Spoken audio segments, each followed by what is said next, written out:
பொறாமை கொண்ட காகங்கள். கங்கை நதி கரையின் அருகில் ஒரு அழகிய காடு இருந்தது. அங்கு நிறைய குயில் கூட்டமும் நிறைய மிருகங்களும் வாழ்ந்து வந்தது. இந்த குயில்கள் கூட்டமாக இணைந்து தினமும் பாட்டு பாடும். குயில்கள் பாட்டு பாடினால் மிருகங்களுக்கு அவ்வளவு பிடிக்கும். குயில்களின் பாட்டினை அவை அனைத்தும் மகிழ்ச்சியுடன் ரசித்து கேட்கும்.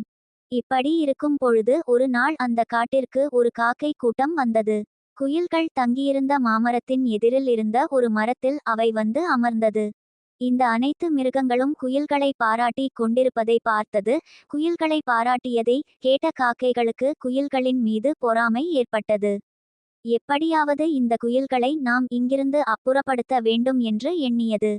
காக்கைகள் அனைத்தும் இணைந்து காட்டின் நடுவில் இருந்த ஒரு மரத்தின் மேல் கூட்டத்தை கூட்டினார். அங்கு அனைவரும் இணைந்து ஒரு திட்டம் போட்டனர். அந்த திட்டம் என்னவென்றால், காட்டில் உள்ள பறவைகளை வேட்டையாட ஒரு வேடன் இங்கு வருவதை பார்த்து இருக்கின்றன. அந்த வேடனின் வலையில் தூக்கிக் கொண்டு வந்து குயில்கள் இருக்கும் மாமரத்தின் மீது வைத்து விட்டால் வேடன் மாமரத்தில் இருக்கும் அந்த குயில்களை பார்த்துவிட்டு, இந்த குயில்கள் தான் இந்த வலையை தூக்கிக் கொண்டு வந்திருக்க வேண்டும் என்று எண்ணி அம்பினை எய்து அந்த குயில்களை கொன்றுவிடுவான். அப்பொழுது இந்த குயில்கள் இறந்துவிடும், நாமும் மகிழ்ச்சியாக இருக்கலாம் என்று திட்டம் போட்டனர். இந்த திட்டத்திற்கு அனைத்து காகங்களும் சம்மதித்தனர். காகங்கள் அனைத்தும் இணைந்து வேடனை தேடத் தொடங்கினார். அப்பொழுது அங்கு வேடன் வேட்டையாடுவதற்காக தயாராகி கொண்டிருந்தான். அருகிலேயே வலையும் இருந்தது.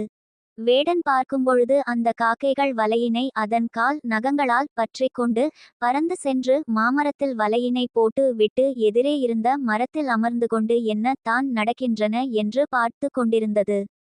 அப்பொழுது அங்கு வந்த குயில்கள் தாகமாக இருப்பதால் கங்கை நதியில் தண்ணீரை குடிக்கலாம் என்று நதிக்கரையில் அமர்ந்து கொண்டன.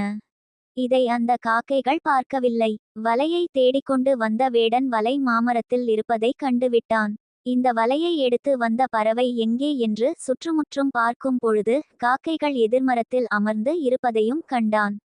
இந்த காக்கைகள் தான் இந்த வலையை தூக்கி கொண்டு வந்தது என்று கூறி அந்த காக்கையை பார்த்து, இந்த காக்கைகளால் நமக்கு எவ்வளவு நேரம் என்று அலைச்சலாகிவிட்டது என்று கூறிக்கொண்டே அம்பினை எடுத்து அந்த காக்கைகளை நோக்கி குறிவைத்தான். காக்கைகள் பயத்தால் நடுங்கின. ஆனால் சற்றும் யோசிப்பதற்கு முன்பு வேடன் அம்பை எய்து காக்கைகளை கொன்றுவிட்டான். தங்களது பொறாமை புத்தியினால் உயிரே போய்விடும் என்று அந்த காக்கைகளுக்கு தெரியாமல் போய்விட்டது. அந்த காக்கைகளும் இறந்துவிட்டது. கருத்து: பொறாமை படாதே. Web links.